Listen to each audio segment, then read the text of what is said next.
Hi guys, this is Ash from 39 Studios back again with new game reviews. This time we're going to be talking about Paranormasight, the 7 Mysteries of Honju.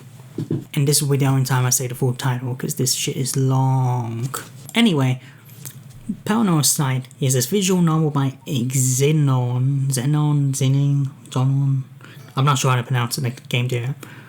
But they were the developer and Square Enix is the publisher. The game is a visual novel designed primarily with the Switch in mind, but you can get it on PC and iOS as well. For what the game actually is about, it's set in the 60s in the pseudo-world of Tokyo, where a deadly curse has been unleashed, and you join a bunch of unique characters trying to figure out what is going on. Throughout the game, you play as multiple characters. At the beginning, you play as Shogo, and then the roster expands.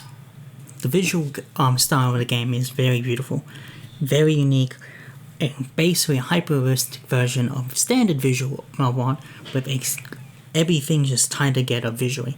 It's so cohesive, the character movements are so natural, the face expressions are like beyond out of this world. In fact, some of them would border on comedy most of the time, especially this lip-pounding one that they do. Not just the outstanding visuals, but the outstanding gameplay.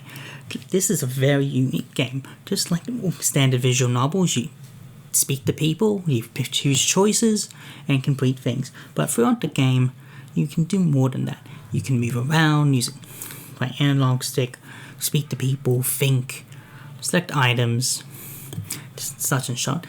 But the puzzles are where things are unique. At the beginning of the game, you have some very unique puzzle solutions that you won't be able to figure out very easily. In fact, one of them, I'll spoil it now, you had to actually use the sound bar. Listen to this, the sound bar of the actual game. You know, you go in the sound menu, turn off the sound to complete a puzzle in the game. No other game is like that.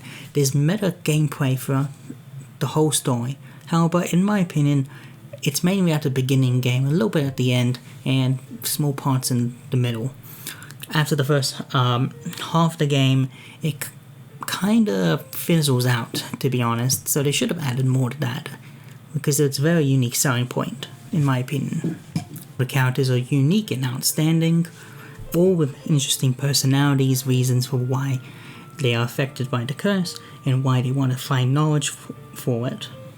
The visual novel itself is one of those story-focused ones. You know what I'm talking. If you ever played Zero Time Dilemma and the third game of the franchise, then you know exactly what I'm talking about. In fact, one of my biggest gripes is that it has a very similar ending to Zero Time Dilemma 3. Is it Zero's game? Doesn't really matter, but you know, if you played it, you know what I'm talking about. In fact, I feel like that's common with the game, is that either the plot twists are very easy to figure out, or they're very difficult. The story is very blink and you miss it in certain parts of the story. Though they explain a lot of things thoroughly, other things aren't explained as well. And some mysteries are left open, which is a good thing. Though a lot of the mysteries that you couldn't figure out are probably in the larger selection of notes in the game. Another thing that I didn't like was the weird overall pacing. It's kind of all over the place, but that's kind of how the game is kind of designed. With multiple pathways and multiple characters, you have to do certain things and certain orders for you to progress. Unfortunately, that can lead to you going in circles over and over again until you get the right order of things. Sometimes you do what you think is the correct thing, but then for some reason it doesn't unlock, and then you have to go back, do it again, even though you did the exact same thing correctly, and then it turns out it worked. It can be very temperamental at times, unfortunately. Speaking back on the storyline, I really like how the first opening minutes of the game really sets up the story as a whole and all the characters. Going through that initial storyline really sets the tone, the themes, and really does set up the general all the characters that you're going to see along the way, which I think is really cool. Though some of the twists are televised, especially the early one of the twists I did see coming a mile away, though by the time I got near the end and it did pop up, I kind of long forgotten it, and I written it down, which I do. I like to write down my notes for the games when I think of storyline plots and that. I would have probably forgotten it and would have been surprised.